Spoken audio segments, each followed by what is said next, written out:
In the name of the everlasting Father, he that causes all that exists to exist, he that is self-existent, is he who directs the sunships of millions and trillions of years, is he who has made time, the seed of the universe.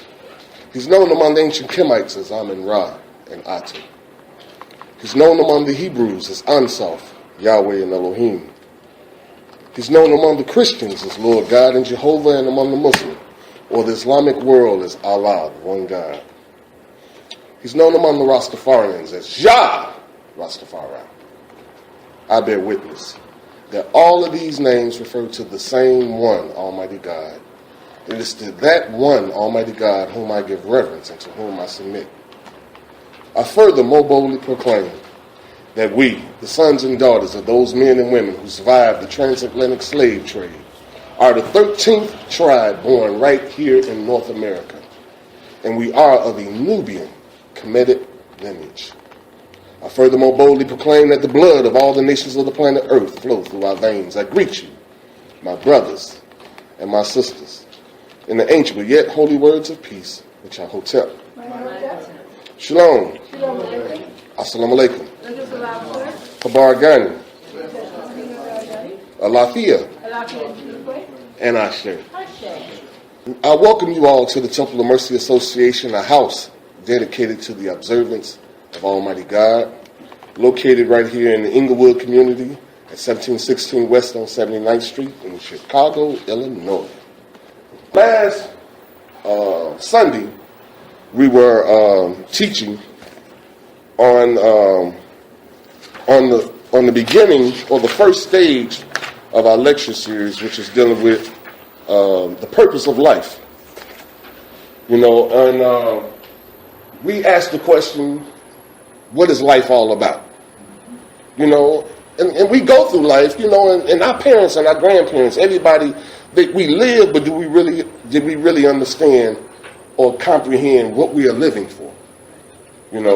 And life, we had the definition. I'm not going to go through the lecture again, but I'm just hitting on it to just kind of review it real quick because we're going to move forward. And we talked about the 5 stages of human development.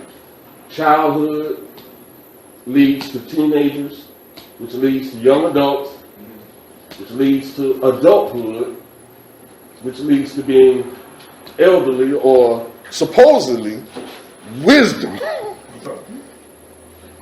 Our thing was that being a baby as a child, getting older, becoming an elder and die, that's not what life is all about. It must be a little bit more to life than just that.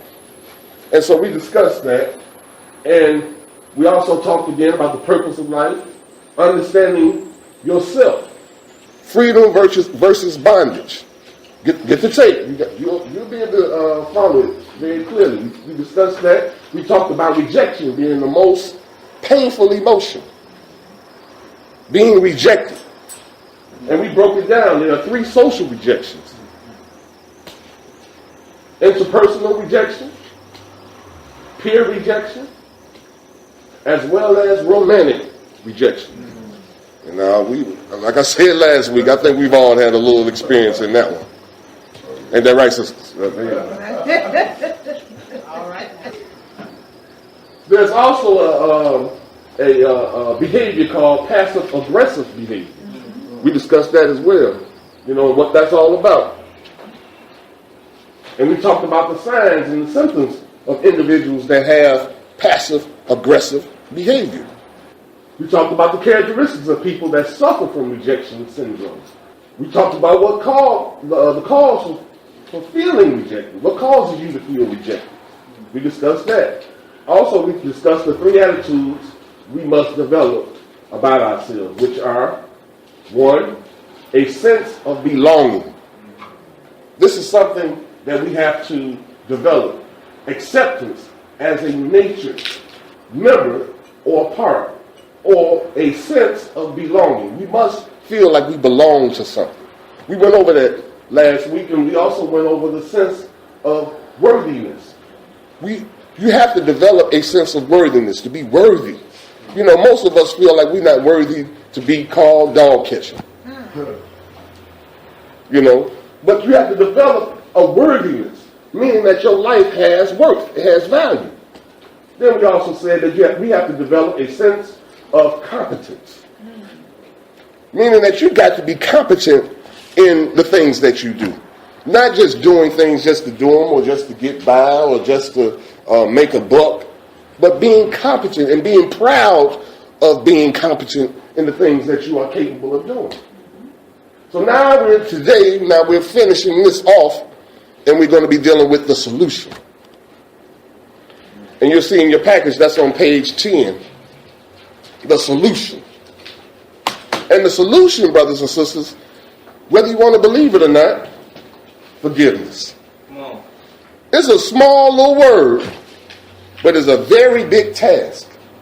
It's not easy at all to forgive. We can say it, and we can read the definition all day long.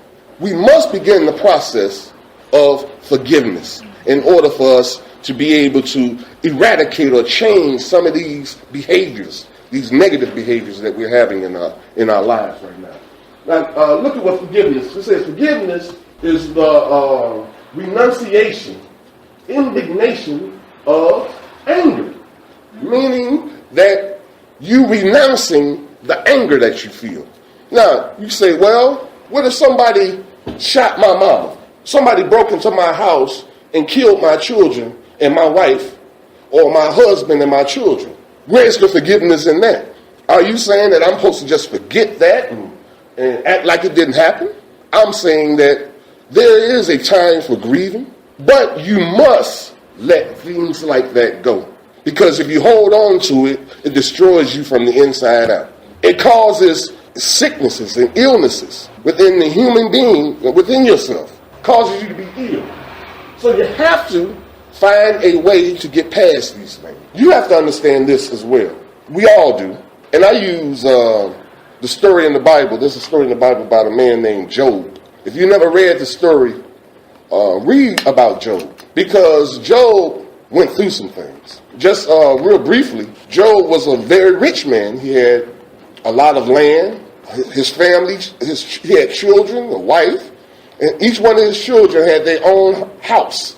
I didn't say apartment, house on his land. He had servants, cattle.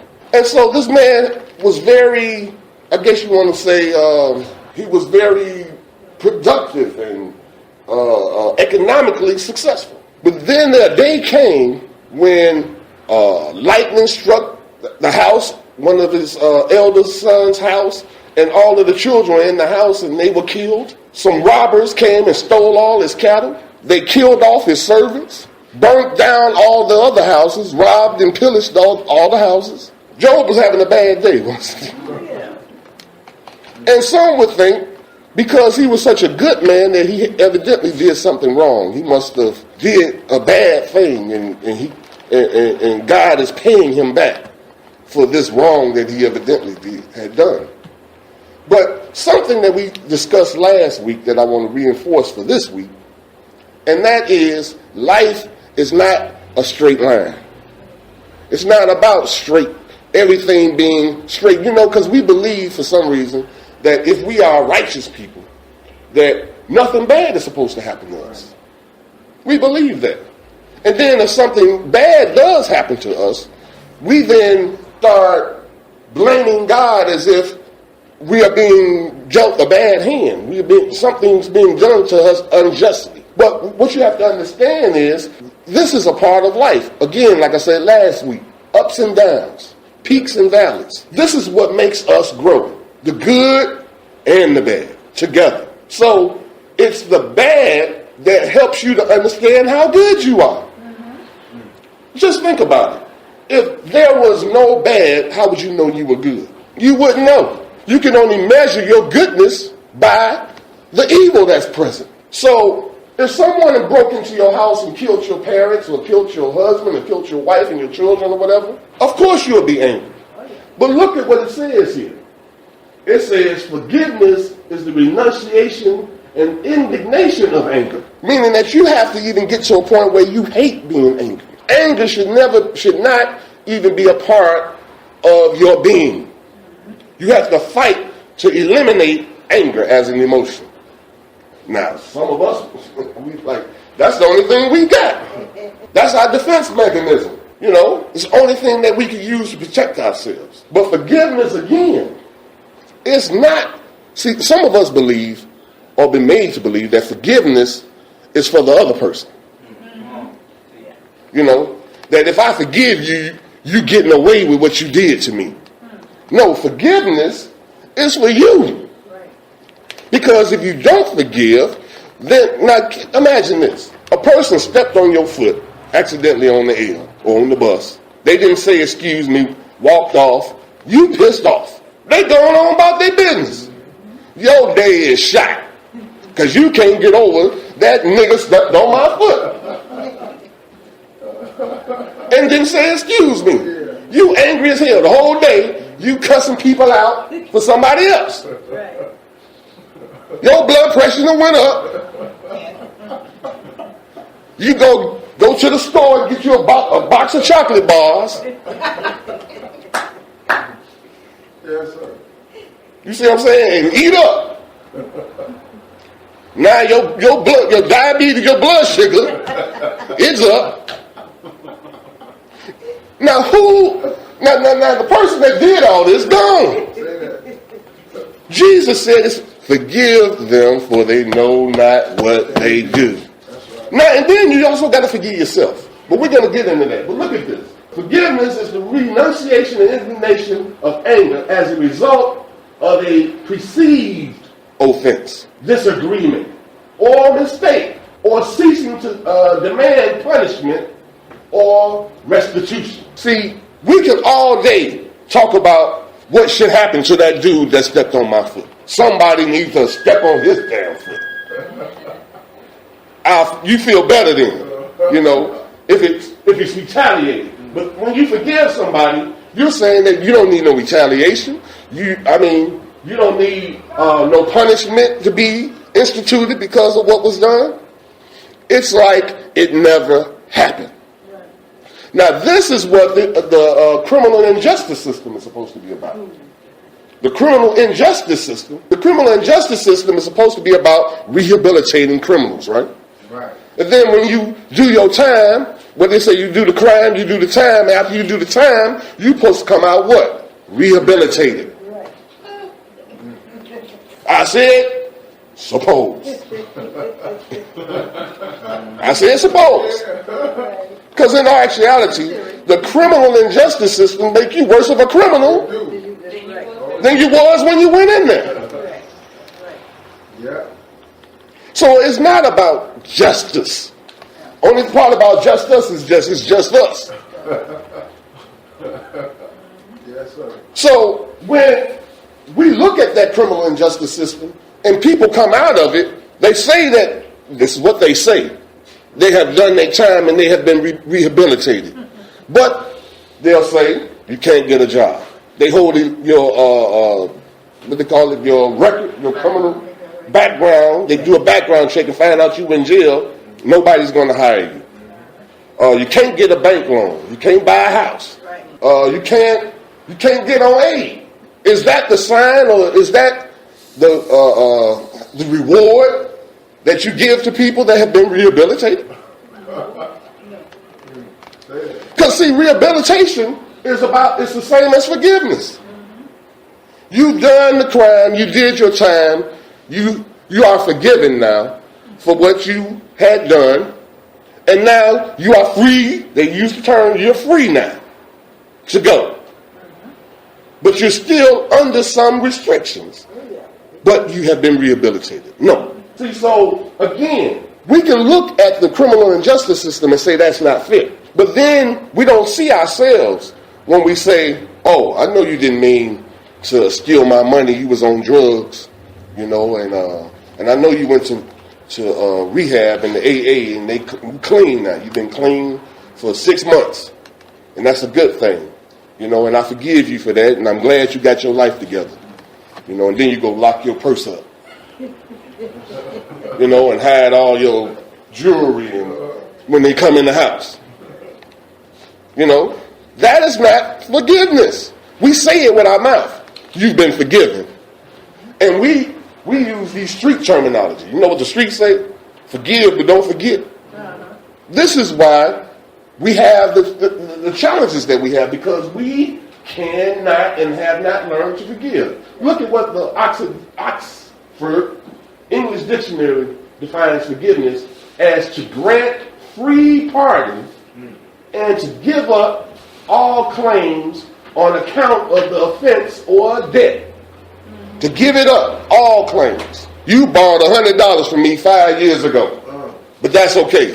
Forget it. I don't care about it. Don't worry about it. I know you having some bad times, so don't even worry about it. Then a month later, yeah, this that nigga that owed me $100. No, you ain't got to give it to me, but this the nigga right here. See, there's something wrong with that. But then we want to be forgiven, because we be praying, Father, forgive us our trespasses as we forgive those who trespass against us.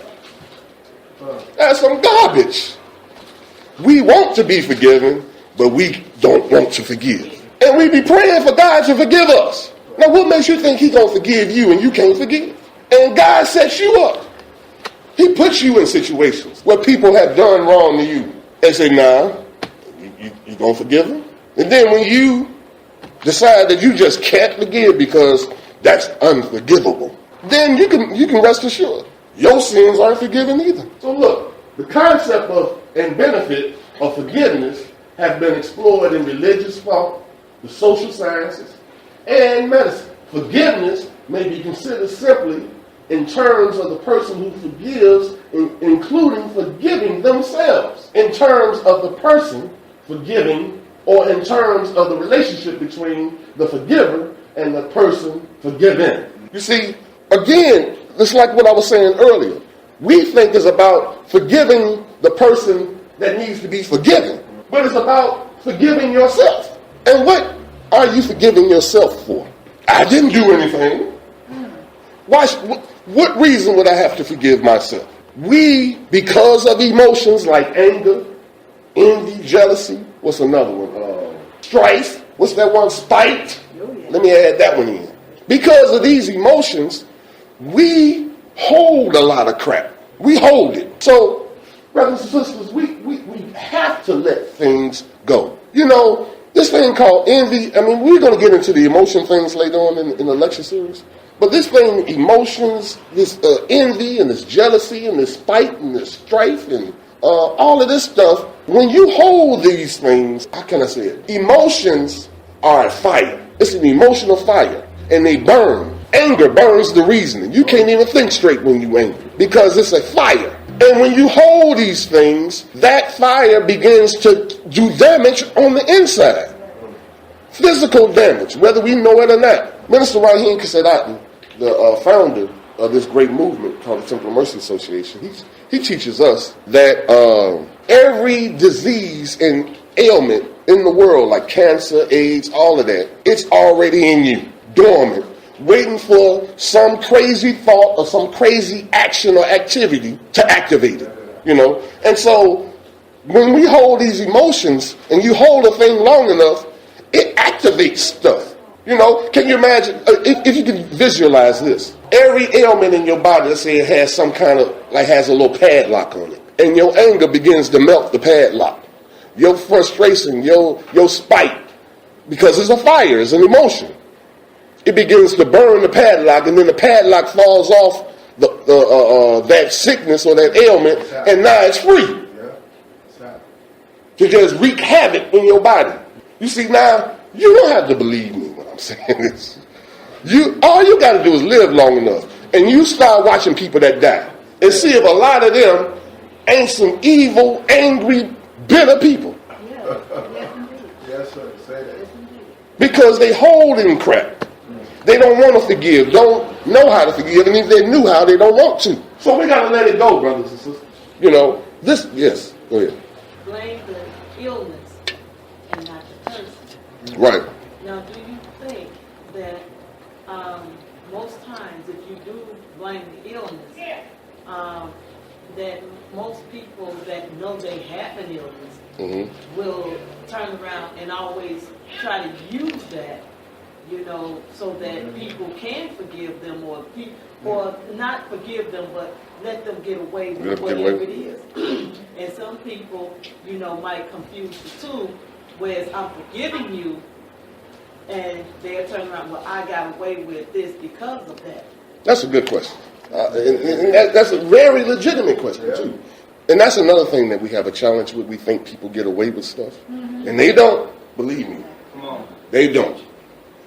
There is a universal law. We say it, what goes around comes around. We say that. What goes up comes down, whatever. We say these things, but do we really believe it? You know what I mean? See, what I'm saying today is about curing and helping us. See, it helps you to understand that other people have challenges. You know what I mean? And to forgive a person for their challenge doesn't mean that they get away with murder. Because that same person that goes around and steps on people's feet, and you're like, go on, sit down now. Come on, stop. And you understand that they have a challenge and they have some that's not really them. You don't have to be the one to take the person and bash their head into the wall and drop kick them or anything like that. You see what I'm saying? Because if they do that enough, they're going to do it to the wrong person. Right. And everything you wanted to do will be done. Now, all you have to do is practice what I'm saying, and you're going to see. You're going to see exactly what I'm saying. Because nobody gets away with no. Only thing you have to do is protect yourself based upon the fact that you don't let anybody do bodily harm to you. We say it like this. You don't fight fire with fire. You don't do that. Because if you do, you know better than the wise man and the fool rolling around in the dirt. You can't tell the difference. You just as ignorant as the person you fighting. This is the world we live in now. The solution to challenges and problems is fighting fire with fire. And that's why we live in a burnt up community. Crispy. The community is all burnt up because that's how we solve our problems. One emotion against the next emotion. Remember, I say ain't nothing but fighting. You jealous, I'm angry. I'm frustrated. I'm going to get you. I'm going to get you before you get me. This is what we're dealing with. So, no. But my point is that the law of cause and effect is real. Right, that's true. It is real. You may not always see it, but you have to believe it's true. If you don't believe it's true, then you will never be in a position to be how can I say it? To take advantage of it. Yeah. You would never be in that position if you don't believe it. Right. We can say it all day, but you have to believe it. You have another comment? We're going to move on. Yeah. When you had said charge it to the illness, a lot of people don't know how to do that. Mm-hmm. Now, that's it. That's exactly what I did. So I didn't know that's what I was doing. Mm-hmm. When I found out that, this person had an illness, and I wasn't familiar with that illness, mm-hmm. I went and researched that illness. Right. To understand, basically, how the illness works and why they did what they did, and mm-hmm. and it was only when I got to that point that I forgave. But I'm not gonna lie, I did not forgive before I went and researched. We normally don't, but see, every bad action ain't always an illness. People act out just out of boredom. For real. I'm bored, so I'm going to mess with you. For real. And they just agitate you, to entertain themselves. Now that's not an illness. But, and see, again, this is why you have to be able to recognize who you are dealing with. This is just the foundation that we're laying. We can't move forward and start talking about anything else that we're going to be discussing. And see, these are some of the topics that we're going to be dealing with. How to use your gifts or your talents as self-employment. You can't even begin that process if you holding on to garbage. You can't, you will not even understand what a gift and a talent is. If you angry all the time, you walking around with frustrations and I'm going to get you back sucker mentality. But we can't talk about the family tree and life, or maybe I should say what it says here, the tree of life, which is dealing with your family. We can't talk about that if you still holding on to stuff. You know, here's another look at it. We can't talk about parenting. We can't talk about the 5 basic emotions, vantage point, morality, and virtues. We can't even get into any of these things if we are holding on to some kind of baggage that's preventing us. Remember what I said the Creator told me. We can't even hear the word of God with that mess. We can't hear God. So we have to lay this foundation. We have to, first of all, find out why are we here. That's what the purpose of life was all about. Why are we here? And then once you find out why you're here, now to move forward, you got to forgive everything and everybody and yourself for what has happened from this point back. You got to start new today and move forward and leave that crap where it is. And see, once you leave that where it is, then now you can understand what the Bible is saying, where it says, take off the old man and put on the new. Move forward with the new, leave the old crap back there. That's what it's all about. So with that, look, let's finish this up. It says, in most contexts, forgiveness is granted without any expectations or restorative justice, and without any response on the part of the offender. Or, for example, one may forgive a person who is dead. We were just talking about that. In practical terms, it may be necessary for the offender to offer some form of acknowledgement and apology, or even just ask for forgiveness in order for the wrong person to believe themselves able to forgive. Now that's like what Sister Cheryl was saying. You know, how can she forgive a person that has not acknowledged that they did wrong? You know, you want to forgive them, but is it really forgiving or forgiveness if the person don't accept the fact that you're forgiving them because they don't feel like they did anything wrong? And there's a lot of that going around. Why should I ask for your forgiveness? I ain't did nothing.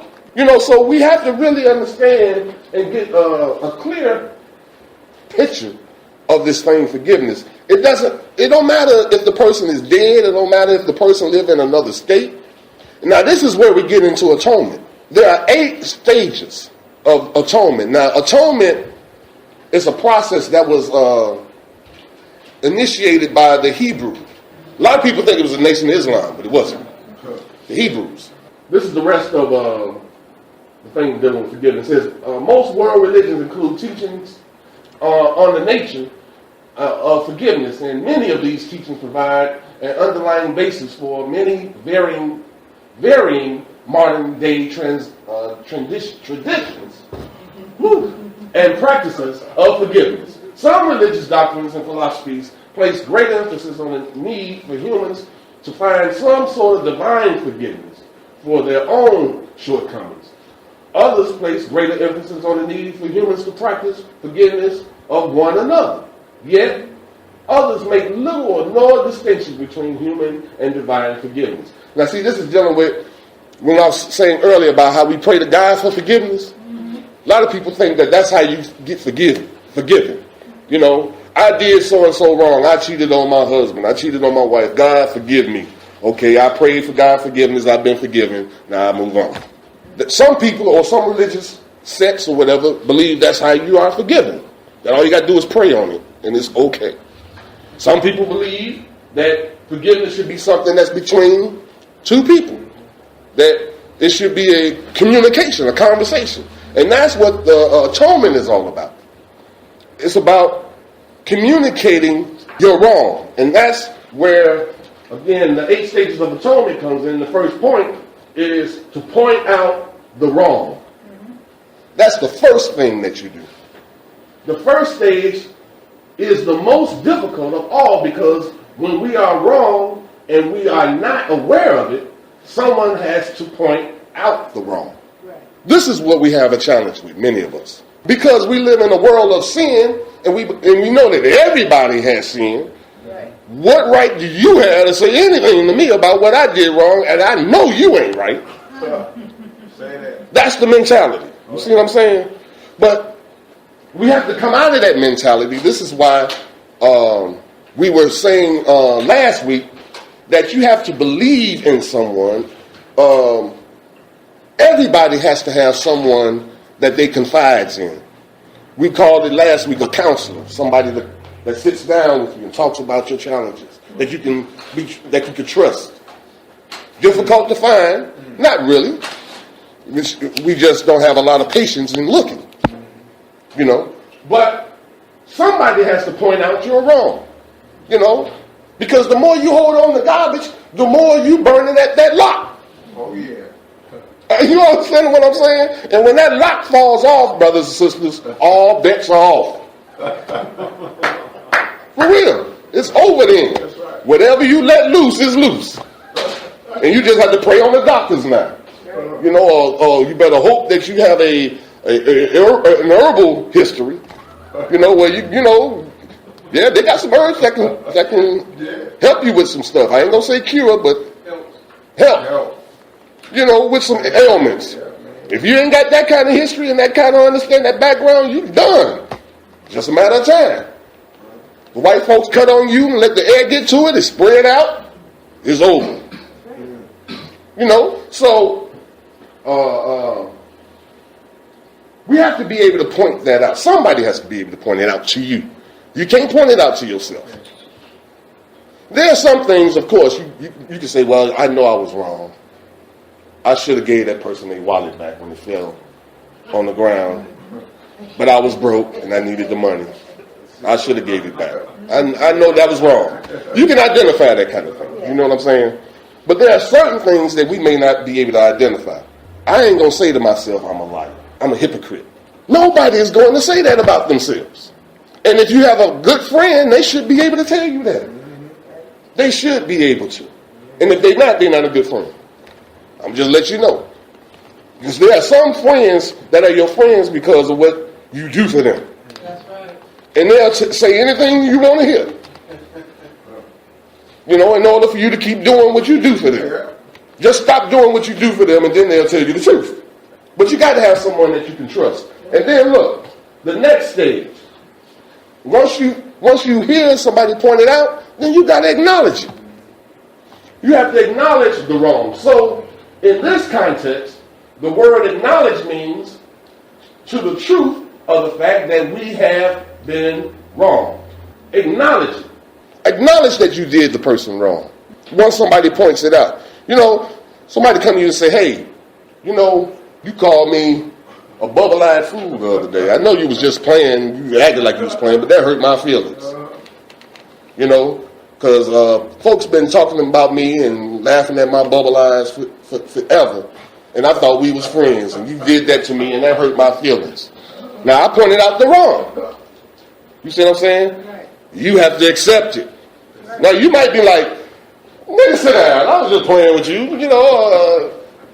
Get out of my face with that. That's just stupid.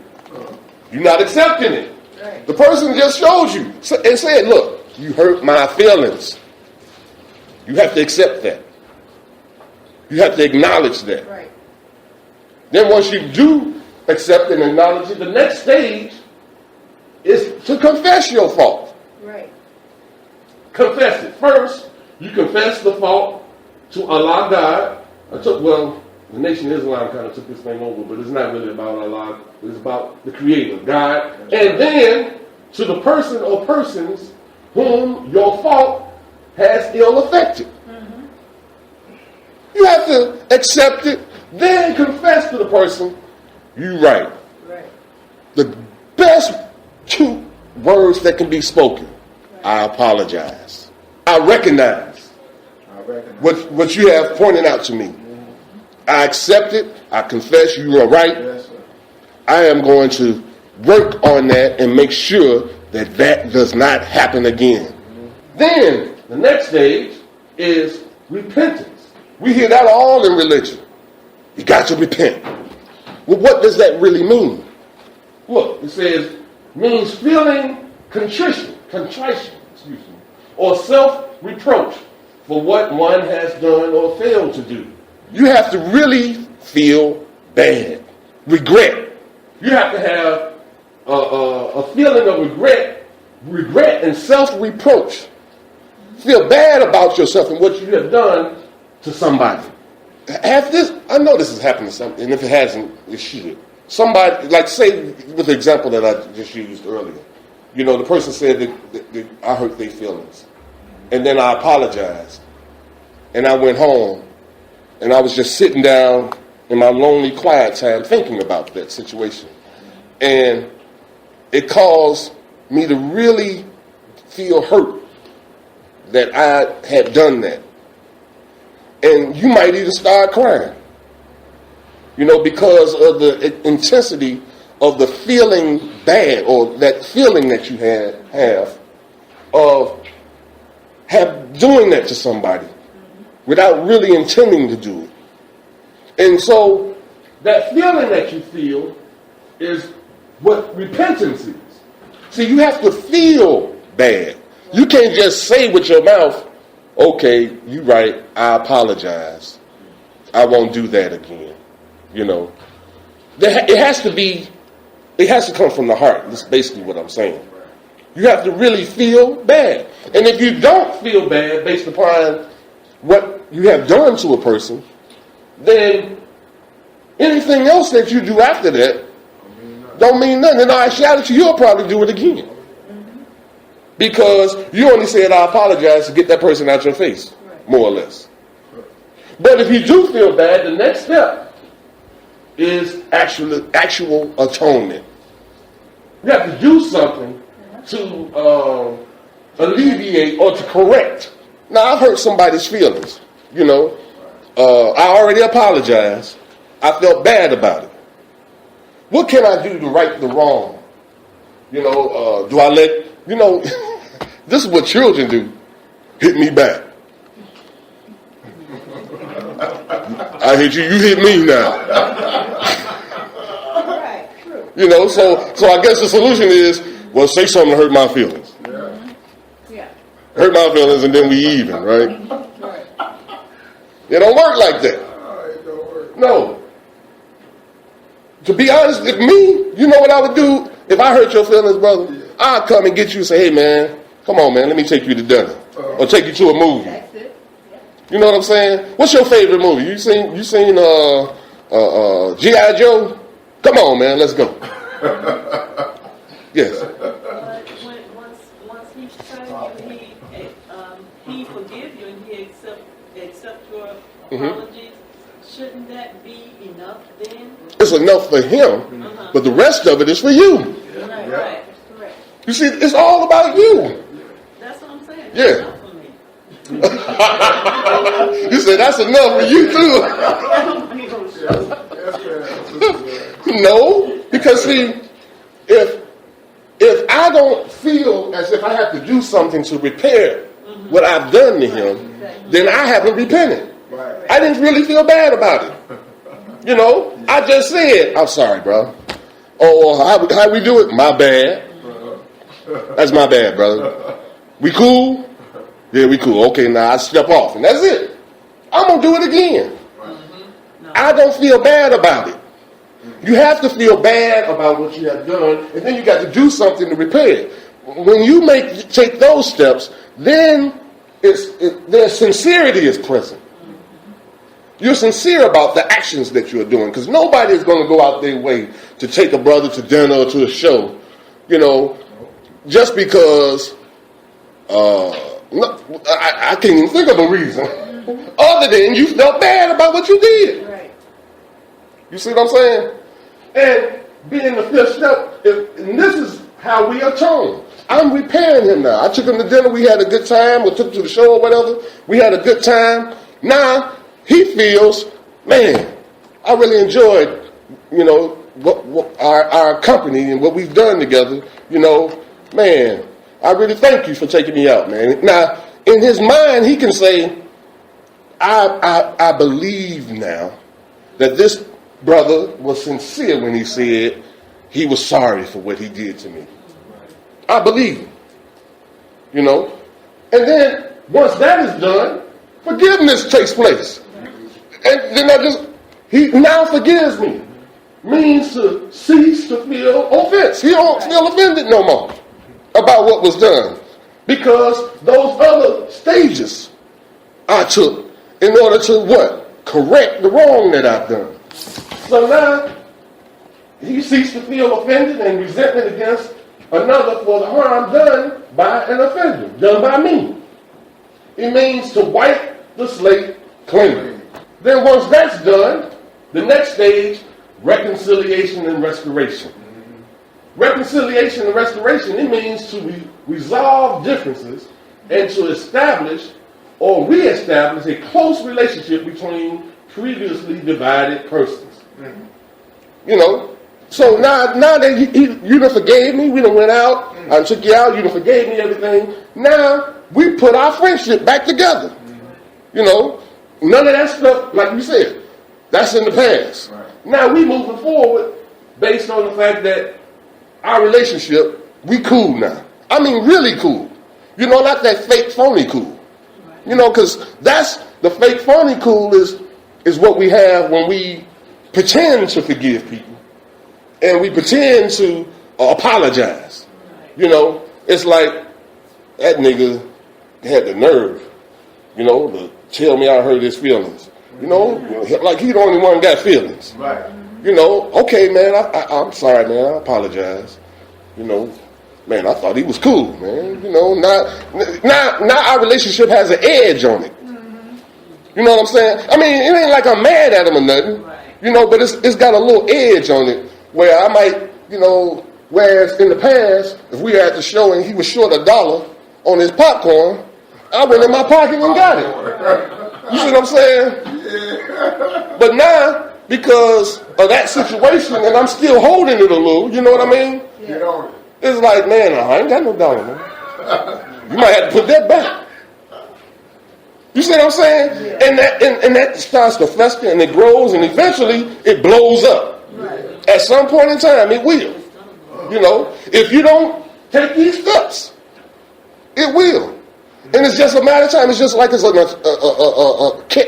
powder keg just waiting to explode. So, but if we take these steps, then we cool. We back. We brothers again. And the last stage, perfect union with God. The result of completing the atonement process is achieving the perfect union with the Creator God, who is best at guiding us to freedom. Yeah. See, again, the whole stage or the 8 stages of atonement is not about the person that you did wrong. It's about you. It's about you cleansing yourself so that you can become back in good graces with the Creator. Because the Creator cannot back you on your endeavors. We always put, God, let me get this job. I interviewed for this job. God, please let me get it. You want God to have your back. But you out of order. You ain't even in line with Him.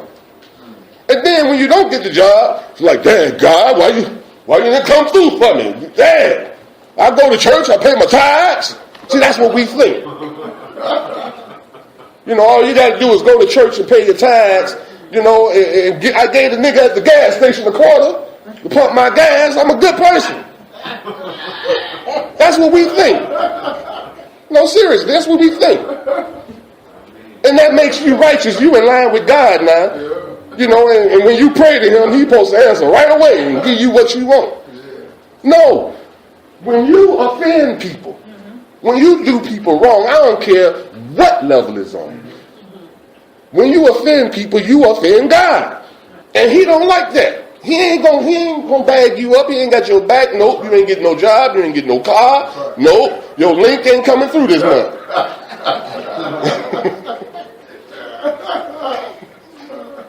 And that's what happens. You see what I'm saying?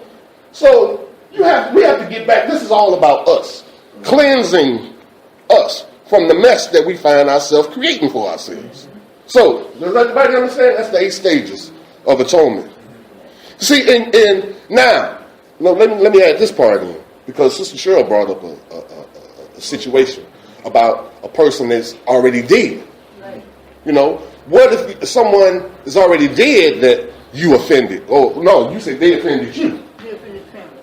They offended you, and that person didn't go through this process or these stages in order to repair that relationship between you two. What about you? Because, see, the offender has offended you, so it causes you to feel a certain way about that person. That's right. Usually, I hate to say it, death brings a relief. It does. Or harm to the person. You know, if you see the person being wheeled off in an ambulance or something, you be like, that's what that nigga get. we feel that.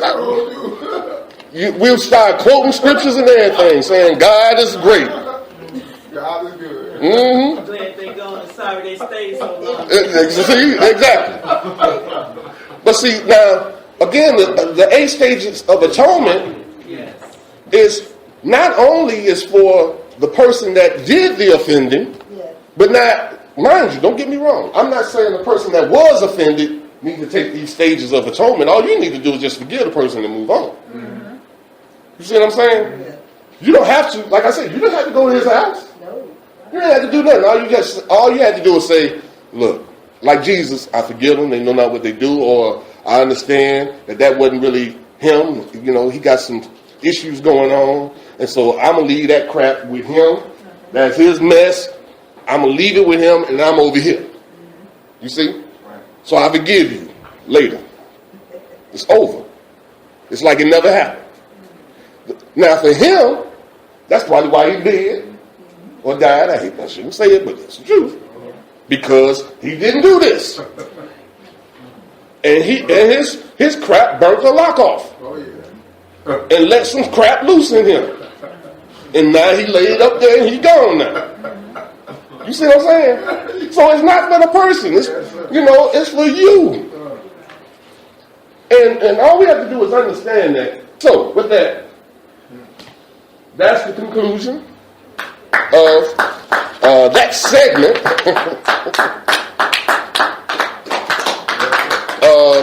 dealing with